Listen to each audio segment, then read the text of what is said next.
और अब हम आपको पटना से आई एक खबर दिखाना चाहते हैं। इस खबर को देखने के बाद आपके मन में वैसे ही सवाल उठेंगे जो सवाल महाराष्ट्र के पालघर में साधुओं की हत्या की खबर देखने के बाद उठे थे।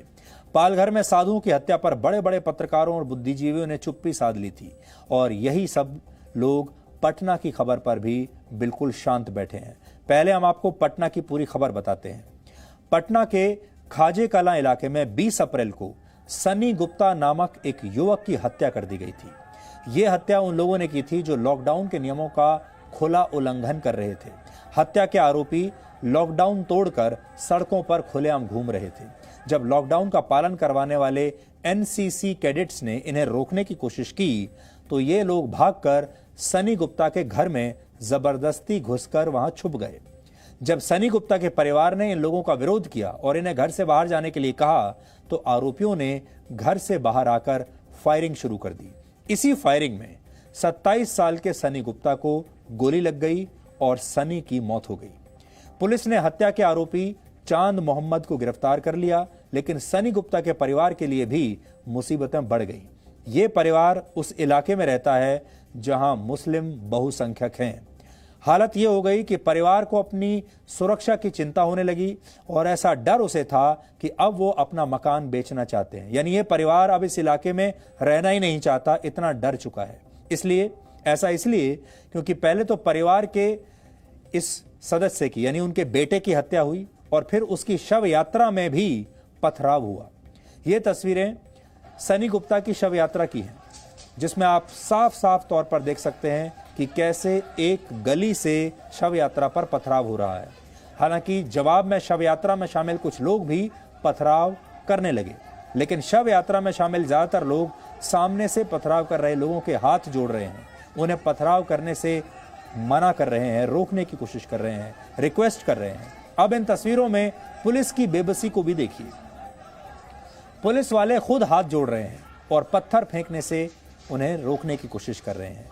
पहली बात यह कि शव यात्रा को अगर पुलिस को सुरक्षा देनी पड़े तो यह कितनी खतरनाक स्थिति है। सोचिए, इस देश में ऐसी स्थिति पैदा हो गई जहां एक शव यात्रा को भी पुलिस सुरक्षा की आवश्यकता पड़े, क्योंकि उन गलियों से, उस मोहल्ले से यह शव यात्रा गुजर नहीं सकती और यह वही मोहल्ला है जहां पर पुलिस घुस नहीं सकती। आपने देखा होगा, हम हर बार ये बात कहते हैं, इस देश में बहुत सारे मोहल्ले ऐसे हैं, इलाके हैं जहां उस शहर की पुलिस भी जाने से डरती है। ये भी वही मोहल्ला है।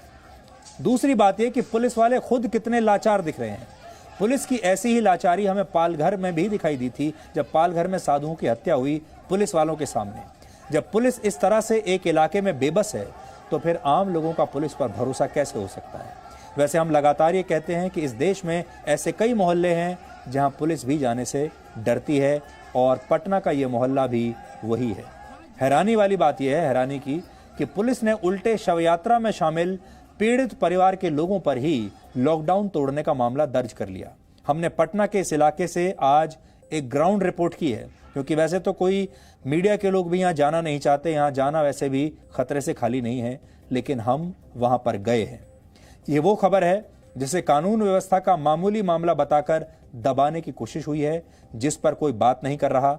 लेकिन आप सब लोग जब ये ग्राउंड रिपोर्ट देखेंगे तो आपको समझ में आ जाएगा कि इस देश में धर्मनिरपेक्षता के नाम पर क्या हो रहा है। एक समुदाय को सताया जा रहा है और दूसरे समुदाय को वीआईपी ट्रीटमेंट दी जा रही है।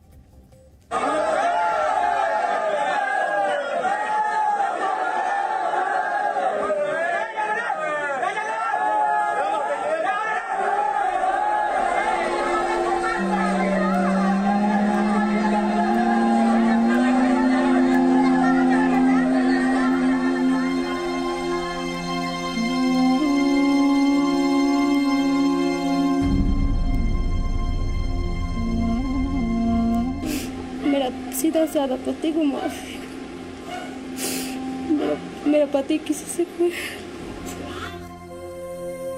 उल्टा केस हम पर किया जा रहा है, पूरे परिवार पर केस किया जाए, मेरे भाई हैं, चचा हैं, जो भी है उस पर किया जाए। सर बताइए, हम लोग हम पर केस किया जाएगा, उल्टा केस करेगा, हम पर करेगा तो हम अपने आप को सुसाइड कर लेंगे। सर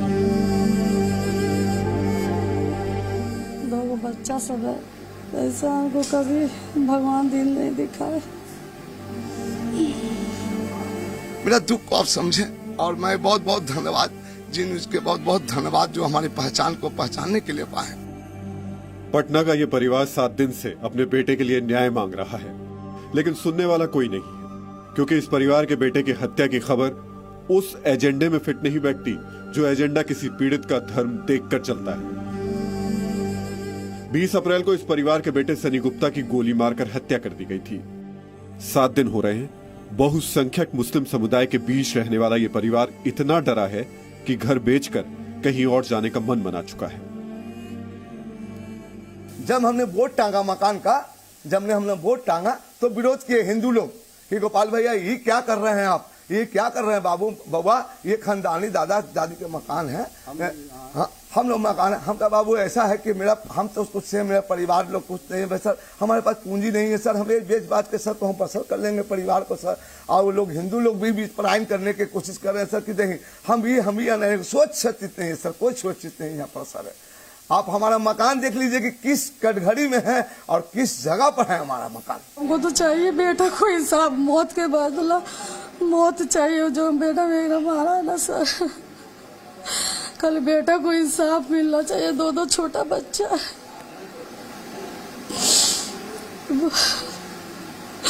सबसे प्यारा बेटा था मेरा, बड़ा वही था।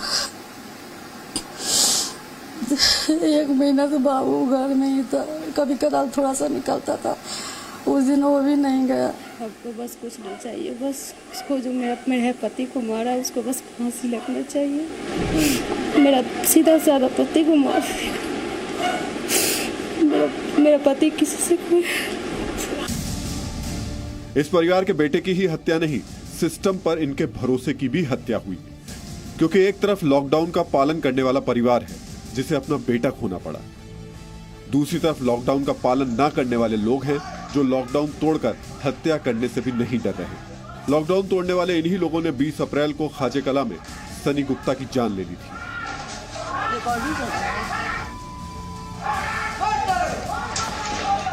इसी गली में कहा जा रहा है कि एनसीसी के जवान लॉकडाउन को कामयाब बनाने के लिए आए हुए थे और यहाँ पे उन लोगों से झड़प हुई और इसी गली से होते हुए और सनी गुप्ता के घर में ये आरोपी, और चूंकि आपको बता दें कि आरोपी का जो घर है, मुख्य आरोपी और जितने भी लोग पकड़े गए हैं उनका घर यही है, आप देख सकते हैं।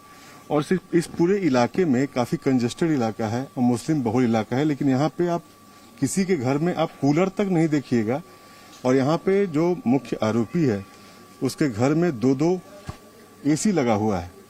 और कहा जाता है कि जो चांद है, जो मुख्य आरोपी है, उसका आपराधिक रिकॉर्ड है और वो पहले भी आर्म्स एक्ट में वो जेल जा चुका है। रॉबिन हुड मानता था, यहाँ का यही सिस्टम है।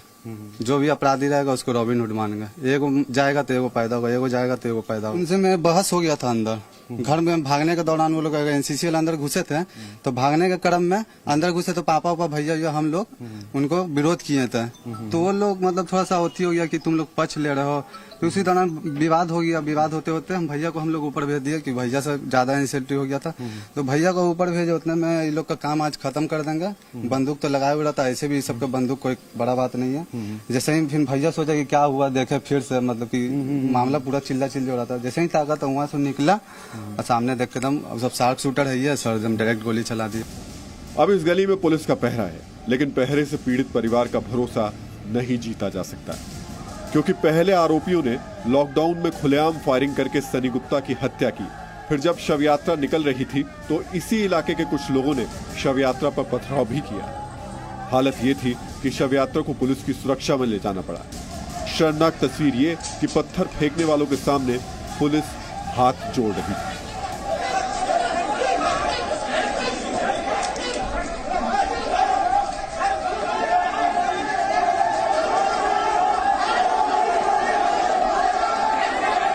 ये कैसा सिस्टम है जिसके होते हुए किसी पीड़ित परिवार के लिए शव यात्रा निकालना भी मुश्किल हो जाता है। लेकिन बात सिर्फ इतनी नहीं, सनी गुप्ता की शव यात्रा पर पथराव हुआ, लेकिन केस भी उल्टा सनी गुप्ता के परिवार वालों पर ही कर दिया गया। पुलिस ने पीड़ित परिवार और उनके रिश्तेदारों में 16 लोगों के खिलाफ लॉकडाउन के उल्लंघन का मामला दर्ज कर लिया।